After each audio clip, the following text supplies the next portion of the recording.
నాకు నా దేవుని మీద నమ్మకం ఉంది, నాకు నా మీద నమ్మకం లేదు, నీ మీద నమ్మకం లేదు, నాకు ఆయన మీద విశ్వాసం ఉంది, ఆయన నాకు గెలిపిస్తాడు, నా హృదయం దీన్ని నమ్ముతుంది, నన్ను వదలండి సార్, మీరు టైం అవుతుంది. హృదయాన్ని లక్ష్య పెట్టే దేవుడు, అంతరంగ స్వభావాన్ని పట్టించుకునే దేవుడు.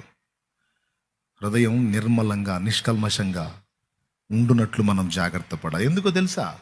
అమ్మో, నేను ఇలా దరిద్రపు ఆలోచన నా అంతరంగంలో కలిగి ఉంటే నా దేవుడికి అసహ్యం. నేను ఇలాంటి కుళ్ళుబోతి బుద్ధి, అసూయ బుద్ధి నా హృదయంలో కలిగి ఉంటే నా దేవుడికి అసహ్యం. ఇలాంటి తృణీకార బుద్ధి, దేవుడు ఏర్పరచుకున్న వారిని, దేవుడు నిలబెట్టిన వారిని తేలిగ్గా మాట్లాడేటువంటి నైజం నాలో ఉంటే నా దేవుడికి అసహ్యం. దేవుని కొరకు రోషం లేకుండా లోకంతో రాజీ పడిపోయి, లోకస్తులు కనపడ్డప్పుడు వాళ్ళతో కలిసి డ్యాన్స్ చేసి, దేవుని బిడ్డలు కనపడ్డప్పుడు వాళ్ళతో కలిసి హల్లెలూయా హల్లెలూయా అని భజన చేసి, ఈ ద్వంద్వ వైఖరి, ఈ దొంగ వైఖరిని నా దేవుడు అసహించుకుంటాడు. నేను యథార్థంగా ఉండాలి, ఉంటే ఒకే విధంగా ఉండాలి అనేటువంటి నైజముని నేను మనం సాధన చేయాలి.